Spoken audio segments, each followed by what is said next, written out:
Hello, everyone, and welcome back to Letting Go of Her podcast. Huge apologies for not releasing an episode the last 2 weeks. I have one, been extremely busy, but two, I've been working on this teaching for my mom's group at my church, and that has taken, I don't want to say a lot of my time, but it's been taking most of my free time. And so between trying to get that done, trying to get all the warehouse stuff done, and being a mom and all the house things and everything, I just did not have the mental capacity to record something. And to be honest, all I was really thinking about was, one, getting all these orders out, and two, what am I going to teach and what am I going to talk about? So I didn't really have time to focus on anything other than those two things, right? I didn't really have time to think about what episode I wanted to record, or what has the Lord really been working for me or through me this past 2 weeks, because he's simply just been working on me getting this message out, which I finally did. I officially did as of this past Tuesday. And I have lots of thoughts and lots of feelings and lots of everything about it, but what I did want to do this week, I'll probably talk about that next week, but what I did want to do this week was record my message. Because I know that eventually it'll be out on YouTube and whatnot, but I do have a lot of people that asked me when is it going to come out? I need to show it to this person. I need to show it to that person. And I don't know how long it takes for them to process or put up all the stuff on YouTube. So I told everyone, I was like, you know what? I'm just going to record it as an episode on my own podcast. And then I'm going to go ahead and, release it. Well, I guess it's Thursday, so I'll release this tomorrow for everyone who needs to hear it. So I'm going to go ahead and get started. My topic was on social media, and my title for it was Godly Influencers. And I may repeat some things on here that I've already talked about on this podcast. But one, I had to reintroduce myself to people who have never met me or never known me. And obviously this was to a different crowd, right? The people that I was speaking to don't listen to my podcast. So anyways, without further ado, here is my teaching. Hello, everyone. For those of you who don't know me, my name is Maria Lopez. I am a stay-at-home mom, a podcast host, content creator, marketing manager, and logistics supervisor for our family business, Logan's Poke Ship. Or as I like to call myself, the CEO of the business, because the business would not survive without me. My husband is simply the investor. Even though he built a company from the ground up, I pretty much run the show. I have been married to my husband, Roy, for 12 years next month, and I have 2 children, my daughter, Logan, who is 8, and my son, Luke, who is 3. And honestly, you guys all probably know my kids or have seen my kids more than my husband and I, because my kids are social butterflies. I can't tell you the amount of times that I've been out running errands and some random person comes to talk to my kids. And it's not someone random. It's usually someone from GC Kids or school. And my kids have definitely forced me to step out of my comfort zone, because if I had it my way, I would say locked up in my house, on my couch, under my weighted blanket, reading a book, and getting my food DoorDash to me. I am pretty much as introverted as they get. I am naturally really shy, really quiet, socially awkward, and socially anxious. I'm pretty sure that there's some sort of misdiagnosis somewhere, but if I listen to the TikTok doctors, I have textbook OCD and I fall somewhere along the spectrum line. But honestly, who knows? And because of my fear of public speaking and of being socially awkward, I never thought that God could use someone like me. Public speaking terrifies me. Darcy and all the other leaders were you're just having a conversation with moms. Another friend was we're all sisters in Christ. You're talking to your sisters. But this is 100% public speaking. And please don't ask me where my heart rate is at right now, because I purposely did not wear my Apple Watch because I don't want to know. That would just send me into a greater panic and then cue the OCD diagnosis. And I know that by now I haven't painted the prettiest picture of myself. Who is this chick and who let her on stage to teach us? Trust me, it's all things the enemy has not whispered, but has yelled into my ear all of my life. I might slur my words or lose my train of thoughts while I'm up here, but I wanted to show that God can truly use anyone to fulfill his plan. God can give anyone a platform to represent his love to others. And I am being obedient to the Lord. After spending years hiding behind my phone from having a social media platform, he told me to stop hiding. After using my voice on a podcast for years, he told me to speak out loud and to let others see his works through me. Which brings me to my topic of social media. In my household, we are no strangers to social media. We've been in the social media scene for, I don't know, like maybe 7 years now. And we've gone viral for some good reasons, or maybe not some good reasons. I will let you decide. Back in April of 2014, my husband and I eloped, and I posted 2 photos on Instagram. Instagram was fairly new, so only like the young, cool people had it at the time. And I simply posted the photos, tagged the LA Kings, and hit post. But for context, because I know some of you might be thinking, like, why would you tag a hockey team? Well, that's because after the game on April 22nd of 2014, we snuck back into the arena with a friend who got ordained the day before and 2 other witnesses, both of them being our old bosses, and we got married. The security guard tried to stop us, but my old boss of the time was like, no, please, like, they're getting married. And I'm pretty sure nothing in the HR handbook prepared him for a scenario like this. So he just told us to hurry up and let us finish. And although no one in my family had Instagram, I do have a very diehard LA Kings fan family, and we got caught. And I'll spare you the details of all the drama that happened afterwards, but if I'm being honest, I don't regret it all because, I mean, that's pretty epic. And here I shared a video of the LA Kings posting my husband and I getting married on TV that my family ended up watching because they were watching the game. And that is how my family found out that we had gotten married without anyone being there. And then in August of 2024, I posted an innocent video of my son's birthday cake. And between Instagram and TikTok, we hit nearly 50 million views. Maybe you've seen it. Odds are you have. And I show the video of my son with his birthday rotisserie chicken cake. If you've ever seen that video, that is my son. And every once in a while, our business will go viral, and it's a constant phone dinging, which is all fun and games and very exciting until you realize that you're the one who has to fulfill all of those orders. And while all of this seems lighthearted, there is a very dark side to social media, which I have also experienced too. Social media has a bad reputation. I know that. Yes, it can be time consuming. Yes, it can be addicting. Yes, you can easily doom scroll and forget about all your responsibilities. But there's also a fruitful way to show God's love, and that can be by what we post, share, and most importantly, say. I am a testimony that social media can be used for good. I have created a platform online, but also a community where I share my ongoing constant struggles and convictions. I share that a walk with Christ is not a walk in the park, unless we're talking about Jurassic Park. But I also share the goodness there is, the joy there is, and the peace that there is. In this day and age, unfortunately, social media is all around us, and it's a way that many people communicate. And what's even more unfortunate is that the little scripture posts or the tiny snippets of sermons are the only way that some people ever hear about the gospel. So, what are you posting online? Is it an accurate representation of Christ? Do your followers know you're a believer based on what your profile looks like? A bigger question is what you are commenting on or paying attention to honoring God? I have almost been canceled for sharing my beliefs online, which automatically put me in a certain category that goes against the world's views. This friend who tried to cancel me went as far as emailing brands that I was working with and DMing my followers, like showing them a screenshot of what I had posted and saying things like, "This is who you're supporting," and then insert every degrading name possible. I've been bullied online, stalked, harassed, people leaving me hate comments as far as someone saying that they felt sorry for my kids being raised by someone like me. And as the author in our book calls them, keyboard warriors. There's a false sense of security people feel being able to type whatever they want without anyone physically being able to hold them accountable. But our author emphasizes hurt people hurt people.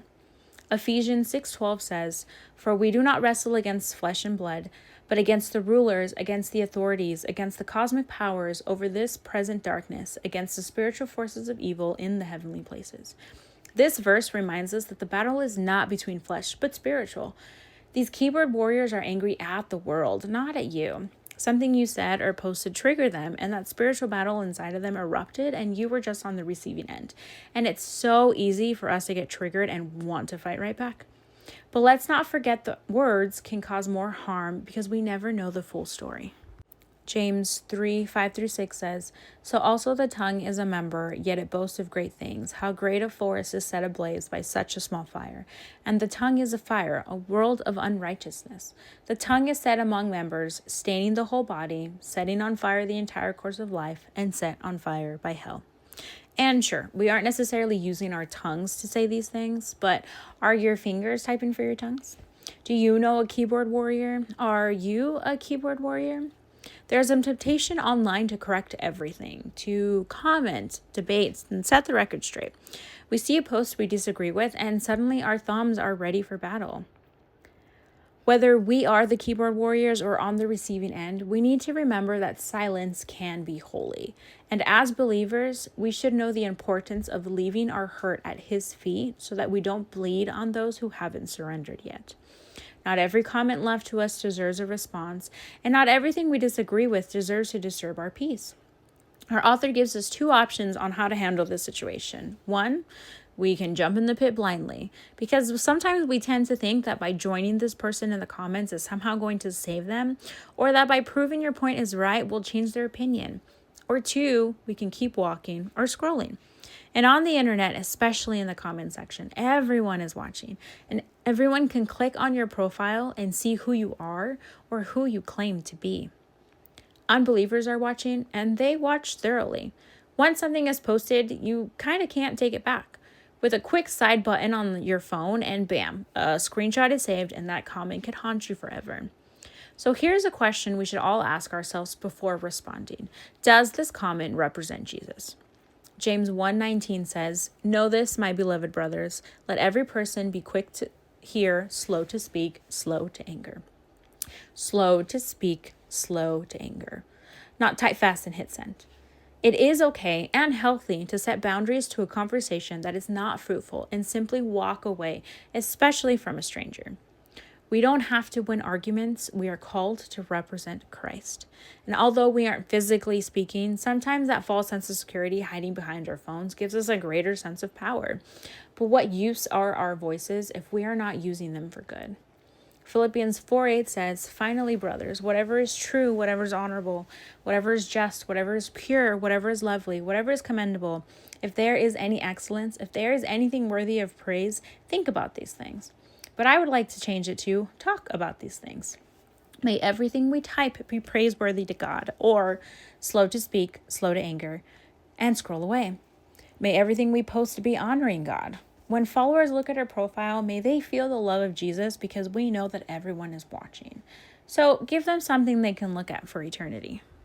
2 Corinthians 10:5 says, "We destroy arguments and every lofty opinion raised against the knowledge of God, and take every thought captive to obey Christ." We can challenge any argument and harmful opinion circulating online because, let's be honest, there are many, by posting content that glorifies God and shows His goodness, while also having the discernment to know when to stay silent. But now, the second part of that verse, take every thought captive to obey Christ. Did you know that the average person has about 6,000 to 7,000 thoughts a day? And did you know that at least 75% of them are negative? If we add social media to that equation, I'm confident that those thoughts increase and the negative ones rise exponentially. So let's talk about a quieter struggle. Not so much on how we respond to comments or our captions or what we post online, but what our thoughts are saying when we scroll. Imagine this. You pick up your phone and think, I'll just scroll for a few minutes. And then a whole hour passes by. Not only are you behind on your to-do list, but now you feel behind as a mom, behind in your body, behind financially, behind spiritually. It seems that on social media, everyone has a clean house, the perfect marriage, the dream body, the obedient kids, and the successful business. And I'm going to quote the American classic movie, Mean Girls. Raise your hand if you have ever been personally victimized by social media. I know that I have. I can scroll online thinking it'll be a way for me to escape my thoughts and unwind, but ultimately end up feeling even worse. If I wasn't scrolling, my house would be as clean as hers. I would have the time to work out to get my body to look like hers. I could read my Bible more and pray more, and my life would be more abundantly blessed like hers. These are the thoughts that run through my head. Do they run through yours too? Social media works on an algorithm. What you give attention to, more will show up. Last year, I took all of 2025 as a social media sabbatical because my algorithm was filled with content that caused me fear and panic. It kept feeding into what I was already feeling and heightened my anxiety. And I did learn many things from this sabbatical, but I'll talk about that a little bit later. But what are you feeding your algorithm with? Things honoring God or things that are making us more insecure? What we see online can cause more damage to our walk with Christ than we will ever know. Social media is a perfect place to feed into our insecurities, doubts, leading to feelings of envy and jealousy. It is very easy to fall into that comparison game. 2 Corinthians 10:12 says, "Not that we dare to classify or compare ourselves with some of those who are condemning themselves, but when they measure themselves by one another and compare themselves with one another, they are without understanding." And without even realizing it, some thoughts creep in. God, did you forget about me? Did you mess up my story? And even if we never physically with our mouths admit these words, our thoughts can have just as much, if not more, power over us. We might never say it out loud, but the comparison whispers, God got it right for them, but wrong for me. Social media in itself isn't evil, but the thoughts that the enemy likes to creep in while we're on it are. 1 Peter 5:8 says, "Be alert and of sober mind. Your enemy, the devil, prowls around like a roaring lion looking for someone to devour." And he prowls everywhere, even somewhere as silly as social media. Social media is a highlight reel, not real life. Have you ever seen anyone post a selfie without a filter, or the perfect angle, or the golden hour lighting, someone's messy home, or the breakdown they had on the bathroom floor? Okay, well, maybe. But even then, it's all a performance. There's lots of setting up of lighting and cameras and editing to get the not so perfect yet perfect shot. So in a world full of influencers, let me do influence you. And I show a photo of my dirty house.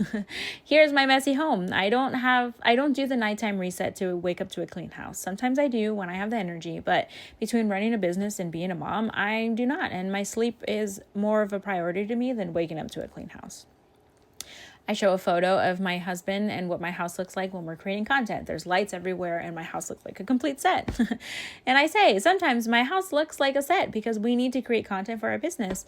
All the dirty dishes or counter clutter gets pushed to the side and all these lightings are set up to make our content look perfect. Then I post a photo of myself and here's the selfie. No makeup, no filter, straight out of the shower, how God created me to be. I can look at that photo and pick myself apart and think things like, maybe God made a mistake with me because he gave her beauty and not me. But that is a false comparison because we compare ourselves to the filters and fillers of social media. How we speak about ourselves internally matters more than we can imagine. God didn't miscalculate when he created you. The way you look was intentional, your personality was intentional, your family was intentional, even your struggles are intentional. And what if while we're chasing someone else's calling, you miss out on your own? We're comparing our path to a road that God never designed for us to walk. We walk straight into a path with signs that say, dead end, U-turn, don't go that way. But we keep going anyway. And the further we go, the darker it feels. Empty, confusing, quiet, full of despair, because God isn't guiding us there. His grace isn't in the life that we've made up in our heads. That's why we feel like we're not enough. Not because we're lacking, but because we're chasing something that he never said was meant for us. And maybe it's not that you're not good enough. Maybe it's just that life isn't the one that God called good enough for you. And I truly believe that this doesn't only apply to social media. Look around the room. How many times have you thought to yourself, I want to pray like her. She seems to have it all together. Her children are so well behaved. I'm struggling. What's wrong with me? And while it's good to feel inspired by those around us and to grow in faithfulness with Christ, let's not forget who we are ultimately called to pursue, Jesus. Not her with the perfect morning time or her with the perfect prayer life, but to be faithful and grateful to the individualized plan God has for your life. Everything, and I mean everything, is intentional. He is a God that makes no mistakes. And while I prepared this message, I prayed to God, how can I make this relatable to everyone? I know not everyone uses Instagram, not everyone has a platform, not everyone wants to be a content creator or even post anything online. And whenever I would mention that my topic was on social media, I was met with eyes of disgust. Oh, good luck with that one. And very negative feelings towards social media, which is all very valid. Social media can be detrimental to our walk with Christ by comparing things that aren't real to things that aren't meant for us. We can use it as a way to escape or a place to find answers instead of opening up and our Bibles and praying. But everything that is meant to be good can become bad. They can turn into idols, like our marriages, our kids, our titles, or our positions. But I'll be honest, I love social media. For someone who felt like a socially anxious wreck, it became a way for me to boldly declare my love for Jesus. What felt like weakness, God turned into a platform. During my year sabbatical, I questioned if I had made it into an idol. I convinced myself that nothing good can come from it. But God reminded me that He can redeem anything. What was once misused can be surrendered for His glory. And I have been honored to be able to share that with the Insight Instagram page. And thank you to everyone who's ever participated in my videos. I know I must look weird walking around with my tripod and a bright light that I shine in all of your faces, but the lighting in here is terrible. And God gave me the creative outlet here. But this is what the Lord taught me while I prepared this message. As believers, we automatically have a platform to represent Christ. And I never truly understood that until I started working on this message. I always thought that ministry only happened on a stage, with a microphone, inside a church building. But what the Lord has taught me is that that's not the case at all. Ministry happens wherever the gospel is being represented. You don't need followers, you just need faithfulness. But you do have followers, your children, your unbelieving friends and family that are always watching your every move. So how do you represent Him in your everyday life? Are you loving others well? Because we are called to love others, and the greatest act of love is to point others to Jesus. How do you point others to Jesus? Not just your family or your friends or those who don't know, but those who don't know Jesus yet, the people you encounter every day. James 1:22 says, "But be doers of the word and not hearers only, deceiving yourselves." It's easy to be a Christian on a Sunday morning, but how do you act when the barista messes up your order? Your kids are screaming at the checkout line at Walmart asking for candies or snacks, or they're just simply over it. The other driver on the highway cuts you off. The ref blows the call at your kid's game. My kids, they don't play sports yet, but they did start taking ice skating lessons because they both want to play hockey. And I've already been pre-repenting my actions as a hockey mom because I already know someone checks my kid onto the board or the ref calls the wrong penalty on one of them, I'm going to throw hands. And it will be a very humbling experience for me to show who Jesus is while my kids play hockey, one of the most violent sports ever. And this is definitely going to be a very convicting season for me. And honestly, I get it. God, now I know why my kids want to play. And it's not to teach them discipline, but to teach me. But we are also called to be the light. And I really don't think that we need to overcomplicate it either. It's pretty simple. Call or text a friend randomly to see how their day is going. Drop off some flowers at a friend's doorstep. Give an extra compliment to someone randomly. Bring someone a meal. Make someone laugh. Love on people. Be the highlight of their day. Matthew 5:14-16 says, "You are the light of the world. A city set on a hill cannot be hidden, nor do people light a lamp and put it under a basket, but on a stand, and it gives light to all in the house. In the same way, let your light shine before others, so that they may see your good works and give glory to your Father who is in heaven." He didn't say pastors be the light, or leaders be the light, or teachers be the light. He said you. Your everyday life is preaching. Your everyday life is ministry. We just need to show how we live our everyday life and to stop trying to portray that as Christians we don't struggle. There is no filter for your walk with Christ. It's about humbly and genuinely living out how God has transformed our lives. Letting people know that they are loved by God isn't something that you try to squeeze into your schedule. It is something that should be played out in your everyday life. It's your life plan. 1 Peter 2:9 says, "But you are a chosen race, a royal priesthood, a holy nation, a people for His own possession, that you may proclaim the excellencies of Him who called you out of the darkness into His marvelous light." We are called to be godly influencers.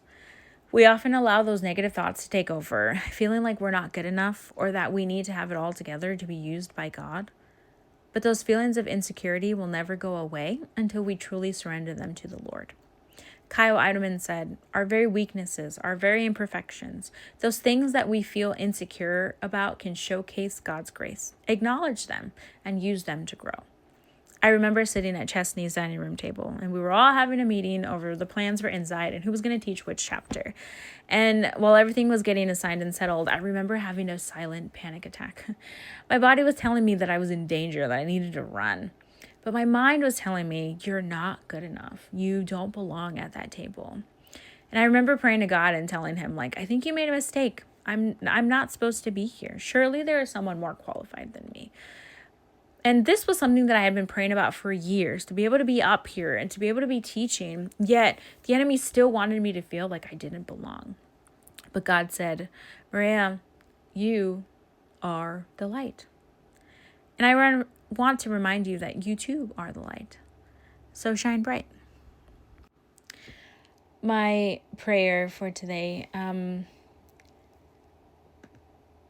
is that we can know how to represent Christ the right way, in a loving way, and in a Jesus loving way, with the right intentions. Because I know that sometimes it's hard.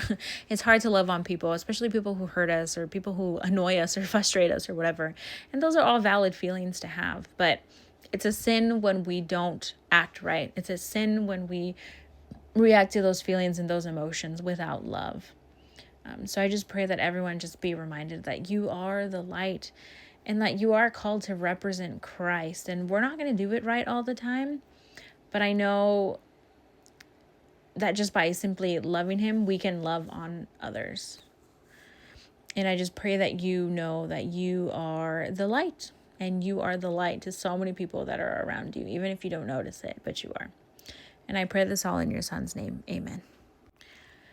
Today, I am learning to let go of, I guess, my idea that like ministry only happens at a church. But just knowing that I think we are all called to minister to people outside of the church, people who don't come to church, people that need the love of Jesus in their life. And just know that I am supposed to be that light because I am a new creation.